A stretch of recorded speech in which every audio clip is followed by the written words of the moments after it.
Welcome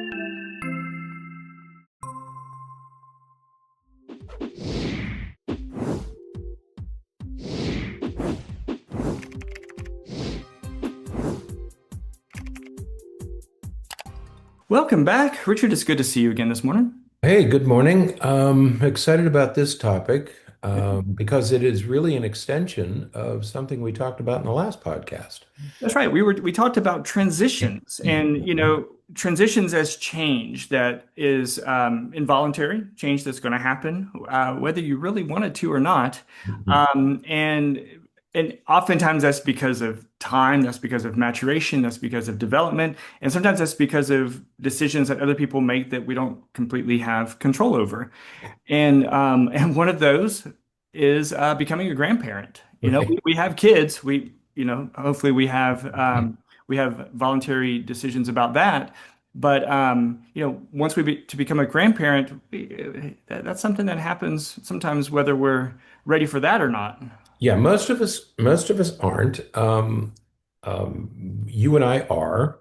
We're grandparents. We're working our way through the second half of of life. We're in the second half, third quarter, fourth quarter.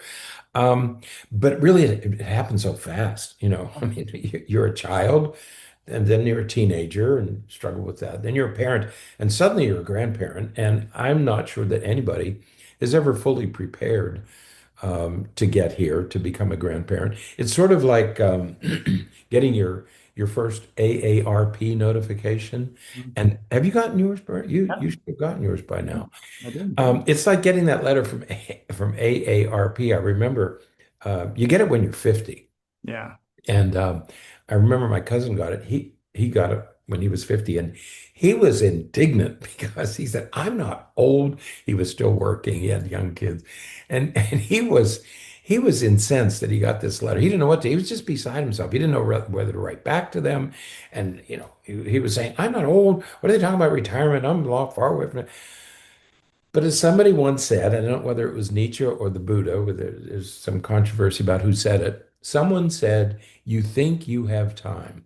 Mhm. And, and you suddenly realize as you go through transitions, especially after you get to your 20s, you go through transitions and you realize that time is becoming a more and more valuable commodity. And as you get older, it becomes more and more valuable.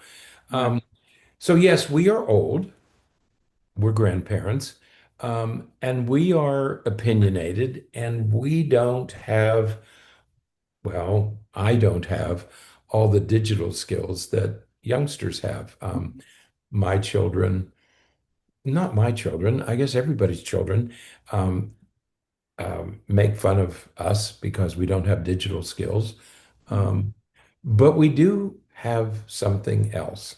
We don't have digital skills, and we don't have strong muscles, and we don't have good vision or hearing, but by golly, we do have something, and what we have is perspective.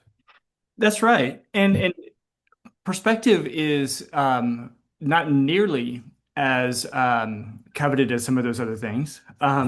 You know, people, but Thanks. well, what it makes me think of is as we've talked about before, I'm a football or soccer fan, and I watch a lot of soccer, and what my favorite team, Chelsea.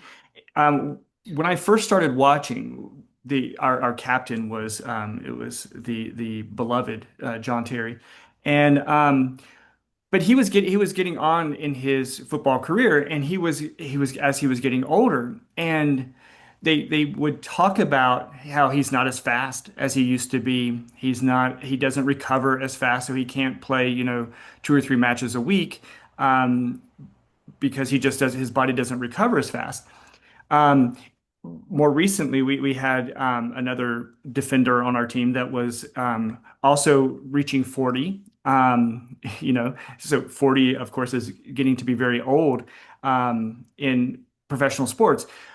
But what they always talked about these players bringing to the game is experience, Mhm. perspective. Oh, yeah. They Yeah. could, even though they were older and their body wasn't as fast, they couldn't recover as quickly, and they weren't as agile as they used to be. they brought a perspective that gave them an extra step. Like Mhm. they could anticipate something faster than other people could anticipate it because they had seen it a million times before, and so they Mhm. knew what was coming, and so they would have that extra step to get there, even though they weren't as fast.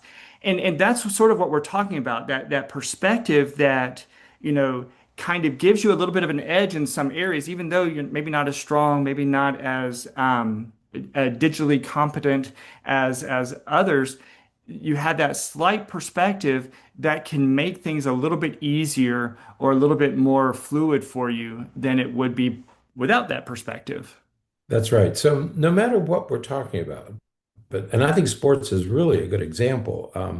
We talk about Tom Brady, who Right. was kind of a phenomenon, not only because he was talented, but because he played the game so long. Hmm. And so in his last couple of years, he didn't have the quickness, the speed, the stamina, although to be able to play professional football at that age Right. is phenomenal. I mean, that's astonishing.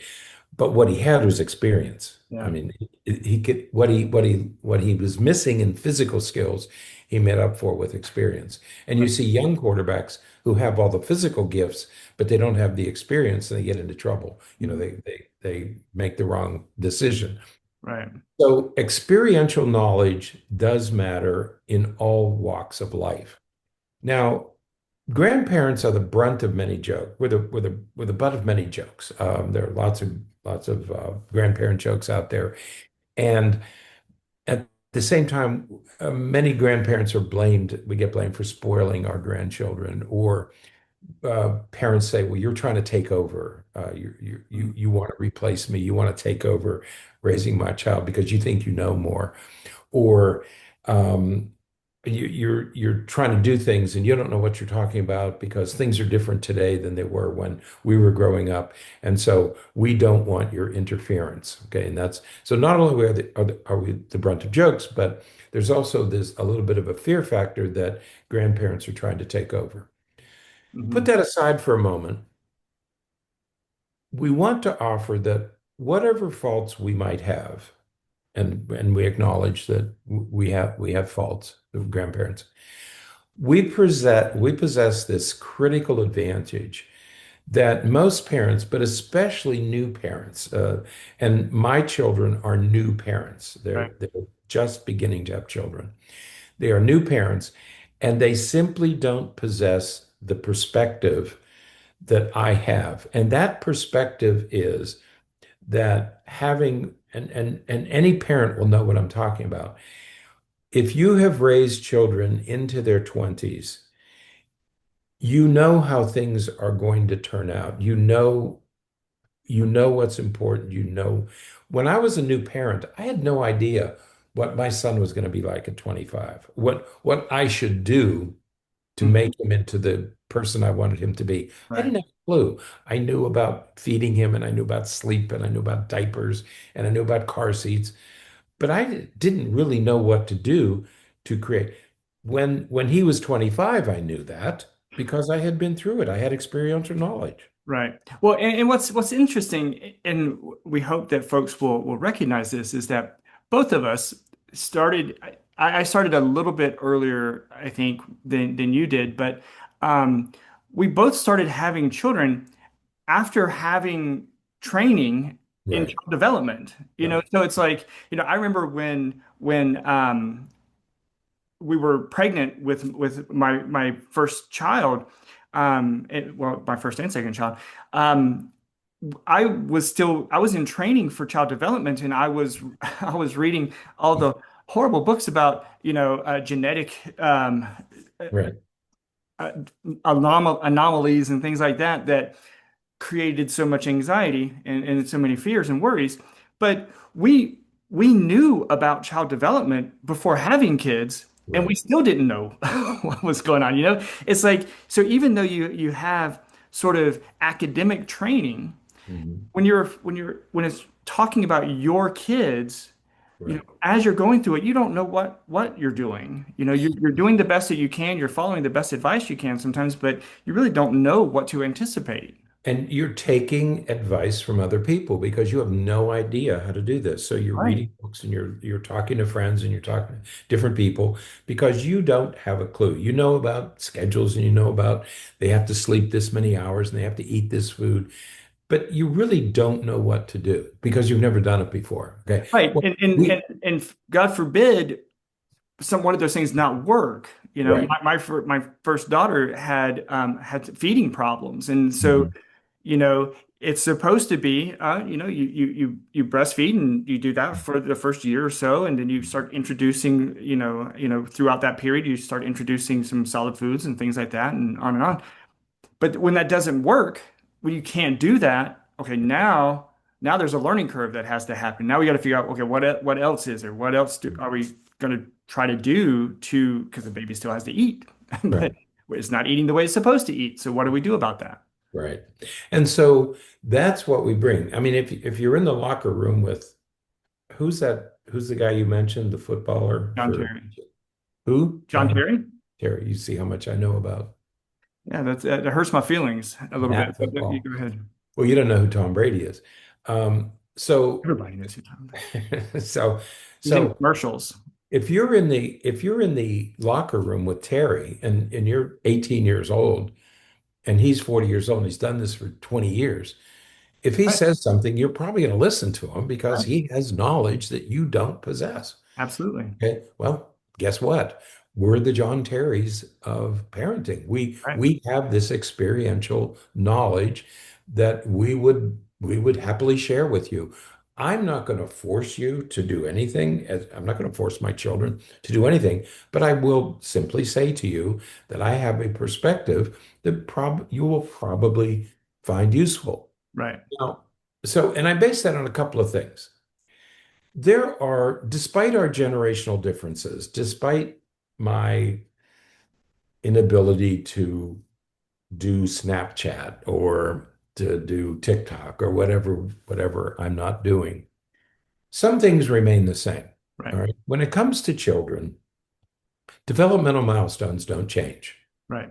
Okay. Walking, talking, crawling, eating, feeding. Potty training doesn't change. It hasn't changed for thousands of years. Okay. Getting a child to understand that no means no.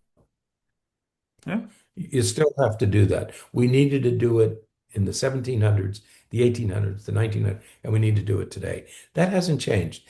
And convincing this precious little bundle that he or she is not the center of the universe, that hasn't changed. right. So despite our generational differences, these developmental issues as they relate to children haven't changed over the generations, over thousands of years. They haven't changed. So we do have a knowledge of these things that we would happily share with you. Right. I evaluated a little one earlier this month. Well, I was going to say earlier this month, but we're at the beginning of the month. It was just a few weeks ago. And the child has it ends up being diagnosed with autism. Well, Mhm. that's always a difficult diagnosis to make, and it's difficult sometimes to talk to parents because there's you know, so many different opinions and perspectives and expectations as it relates to that diagnosis. Um, Right. but this child happens to be being raised by his grandmother, by his grandparents. And these grandparents happen to raise this child's father, who also has autism. And so they approach this from a completely different perspective Mhm. because they've been through it before. They know what to expect. And so none of it was a surprise. None of it was that anxiety that we often see when we talk to parents about some of these diagnoses, because these parents, who happen to be grandparents, have already been through it. And so, like you said, that experience of having already gone through the developmental milestones, the process of toilet training and making the transition to school and then making the transition to middle school, Mhm. they've already been through it, and so none of that stuff is foreign to them. They've been through it before. They'll go through it again. Right. And so the first thing is these things are not changing. They're not changing. And We know how to do it because we've done it before. All Right. right. We're not experts. We don't claim to be experts. We don't claim to be better than you. We just have this other perspective. Right. Okay. So, number one, so these things remain the same. All these things remain the same. Number two, we know what our perspective gives us is that you don't need to sweat the small stuff. And most of it, I think there was a book written, and most of it is small stuff. Right. Okay. Most of what you're going to worry about, you don't need to worry about because it just simply doesn't matter. So calm down. If Mhm. you're a new parent, calm down. It makes no difference if your child walks at 9 months or 14 months. Right. They don't have to crawl. If they're not, it doesn't matter. If they're not potty trained, it doesn't matter whether they're potty trained at 2 or 3.5. Harvard is still there. It's not going anywhere. You walk, I always say this to parents. You walk into a class at Harvard, a freshman class at Harvard. I want you to tell me who walked at 9 months and who walked at 14 months, or Right. who was potty trained at 2 and who was potty trained at 4. You can't do it. This is small. It doesn't matter. None of this stuff matters. Okay. Right. Second, they will get it wrong once in a while. Ki- Children, it's not a clean line that they get better, better, better, better, better every day. They gradually get better, but they have ups and downs along the way. Right. They're going to fail. They're going to fall short. They're going to forget. They're going to do it for a while and then they're going to stop doing it. Mhm. But you have to keep teaching. Your job is to be patient and keep teaching. You have to teach through these ups and downs. They're going to learn things and forget things. They're going to do it for a while and then they're going to stop doing it. This Right. is part of raising children. So don't get too worked up about that. Right. Okay. Yeah, I remember when raising my daughter, and she was slower with toilet training. She was a pretty anxious child, and I remember going through so many things to try to help her toilet Mhm. train. She just didn't do it and didn't do it and didn't do it. Right. And we've talked many times before about the psychiatrist I trained with, Dr. Archie Silver, and I remember talking to him about it, and I was like, Dr. Silver, I don't know, she's whatever is 3, and she's not toilet trained yet. And he's like, it will be in his way, it'll be okay. It'll be fine. Just, when she's ready, it'll happen. And I was like, all right, I'll trust you. I'll believe you. And so I remember going home and telling my daughter, it's like, hey, whenever you're ready, I'm Mhm. ready and we'll be ready and we'll have, some, big girl panties for you to wear and you don't have to wear a diaper anymore. And whenever you're ready, but you get to decide. And I am not even exaggerating when I say it was like within 2 days. She said, okay, I'm ready. Mhm. Never had an accident after that. Mhm. Never wet the bed. Right. Perfect. And it was like she just needed to go through it herself. But it was that you just can't get overly involved and overly concerned and worried about it because it's not going to, Right. in the end, it doesn't matter. And what did Dr. Silver had? He had that perspective. Right. He said, Bernie, I've been doing this for 70 years. Don't Mhm. worry about it. Okay. Right. And it was that valuable perspective that he Mhm. had, that experiential knowledge. That's what he gave us. That's what he passed on to us. Right. And the third thing is about don't sweat the small stuff, is you have far less control than you want. Okay, please, you have far less control than you want, and you have less than you think you have. Right. How many parents think that they can just make something happen? Like I want to see you make your kid, you know, eat broccoli. Like you can make it, granted, you can make their life miserable, and maybe that will have an influence and everything. Right. But if they absolutely do not want to eat it and they hold firm to that, like how are you gonna make it happen? You know? My first son was was in a high chair, so I don't know how he was less than 3. He was younger than 3, probably a year or two, probably 2. And he was going to eat everything. We were foodies, so he was going to eat everything. And he's eating and eating, and kept giving him the stuff. And finally, he just threw up in the tray of Right. his high chair. Just threw up. And I said, "Okay, lesson learned. He'll eat it, but he's going to throw it up. Okay, Right. so stop. That was it was good training for me as a parent to know where the limits were. Okay, So you don't have a lot of control. The third thing is that we'd like to emphasize, as we'd like to pass on to you, raising children is a marathon. There, first of all, there just aren't any quick fixes. Mhm. Uh, you need if you're raising children, you need persistence and a sense of humor. Right. Okay.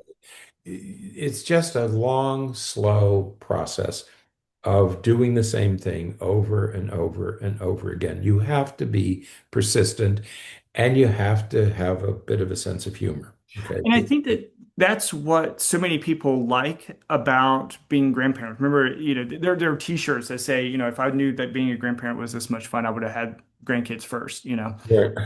Those kinds of things. Because when you're not sweating the small stuff, when you have that perspective, you can recognize and you can be a little bit more patient with some of these things that might otherwise, frustrate or overwhelm a parent. Mhm. It's when your kid just won't do some of the things that you need them to do. Sometimes it's okay just to sit back and just think, just see the humor in it, or see it from the child's perspective a little bit.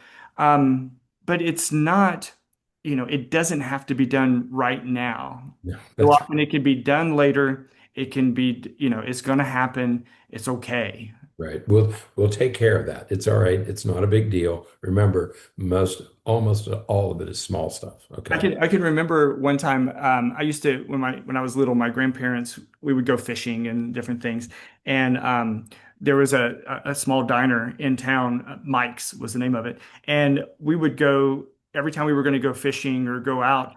We always ate there, and my grandparents would we would eat there for breakfast or dinner or whatever. And one time we went, and my grandfather asked me what I wanted, and I called him Pa. And Pa said, hey Bernie, what do you want to eat? And I just said ice cream. And said, okay, but what else do you want? And so I told him what else. And sure enough, Pa ordered me ice cream first.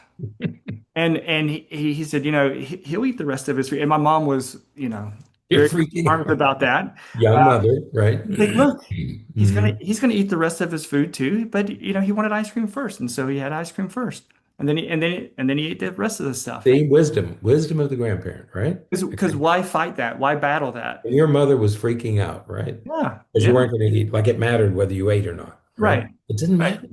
You could, kids can skip a meal. They can skip a whole day. Yeah, Okay. they So, often do. so, so, so, um, so it's a marathon. Okay. There are no quick fixes. Second, it never ends. Mhm. Every stage has its challenges. I watch my kids and they say, I can't wait until she walks. Well, she walked at 11 months and she was running at 13 months. And now, oh my God, what are we going to, I can't wait until how many parents, I can't wait until she can talk.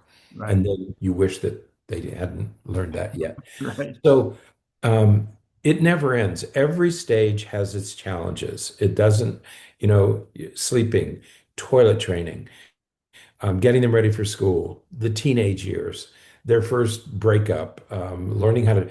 Every stage has its challenges, and it simply never ends. So don't wear yourself out at any particular stage because this is a very long process. Okay. Now, as a grandparent, hey, I'd love to tell you how to raise your children. Because, in fact, and listen very carefully if you're listening, I do know more than you know about this. hmm Fact is, I do know more than you do about this. I don't care how much you've read. I don't care how much you think you know. I know more about this than you do. I have a cousin.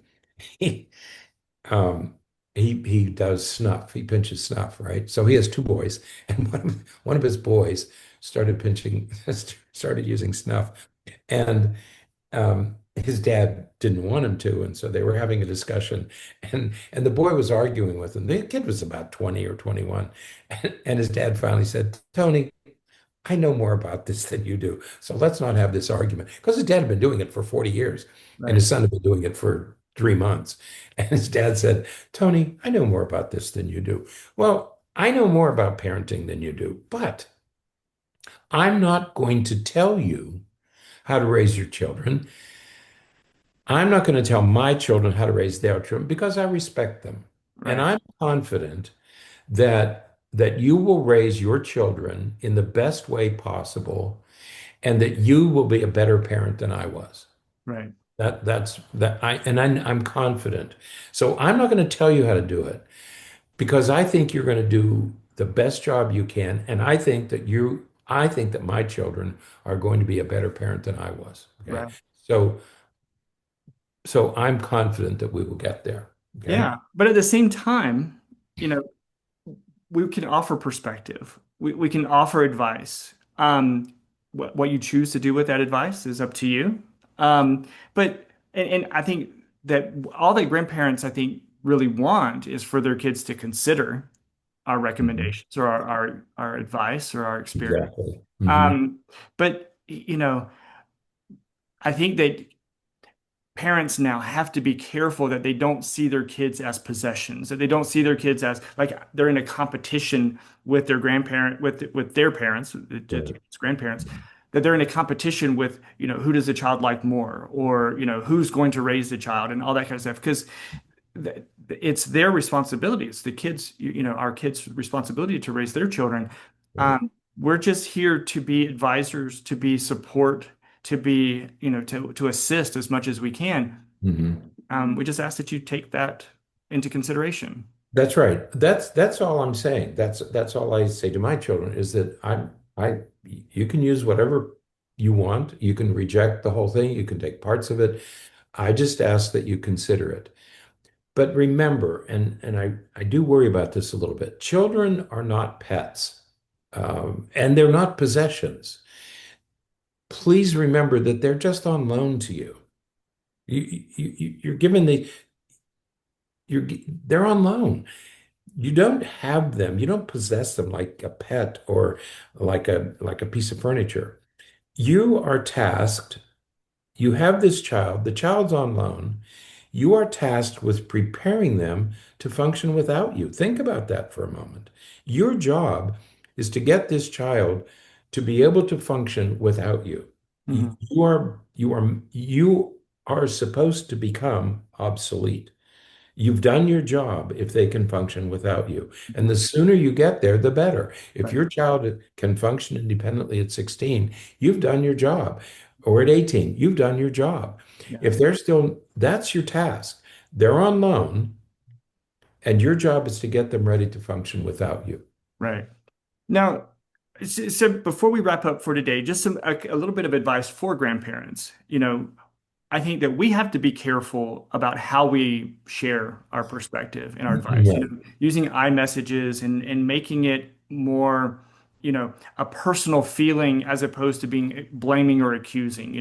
We never want to, you know, the sure way to make sure that our kids don't follow any of our advice is to tell them that they're doing it wrong and that you know better. Using some of those things that are accusing and blaming is Mhm. not a very good way to instill or pass on some of our perspective and advice. We need to be non-judging, offer observations, offer anecdotes about experiences Right. that we've had, perhaps, but doing it in a way that is supporting all the things that we're saying. That this we're just here to support. We're just here to help. We're not trying to take over anything. Right. Along that same line, what I usually do is I wait until my children ask me a question, Yeah. and then I try to answer it. Or rather than telling, if it there's sometimes when my the granddaughter will get sort of aggressive, start acting out, and rather than tell her mother what to do, I simply say, "Well, can I try this?" And I'll pick her up and I'll try something, not because I know more, but just because I don't want to tell. Don't tell your children what to do, but offer to assist in a way that solves the problem, whether it's Mhm. food or whether it's they're acting out or they're getting too wild. Rather than telling your child how to raise her daughter, why don't you go ahead and step in and say, "Here, let me try this, see if this works." And typically it does because you have this experiential knowledge. That's right. So when my children ask me, should I be worried about this or how should I do this? When they ask the question, what they're doing is they're kind of Googling me. I mean, I'm their, they're they're looking for some information Right. and they're Googling my experiential knowledge. So we've come up with a term. We've come up with a new term. Right. We call it gray Google. We have gray hair, and you can Google us. So gray Google. Um, Google us as much as you want. Think of us as a resource like Wikipedia, but we're your Google. So gray Google, come Right. after us. We're happy to share this knowledge. We hope you use it. We're not going to force it, but we hope you use the experiential knowledge that we have. Right. So kind of wrapping up these last two podcasts, we talked about transitions and with transitions and with those experiences that we have perspective. Mhm. And more specifically, as we become grandparents, we have perspective about child development and about, experience in raising children. And, our kids are not going to always take our advice as it relates to how they, managing their own children. Mhm. But we can offer it. We can offer it out of love. We can offer it out of care and concern.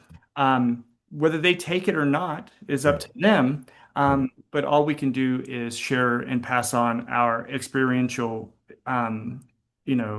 perspectives that can maybe help them and hopefully guide them to better decisions moving forward. So, but transitions happen, and your kids are going through their own transitions as they're Yeah. becoming parents. So it's all change that happens whether we want it or not. Right. So, Okay.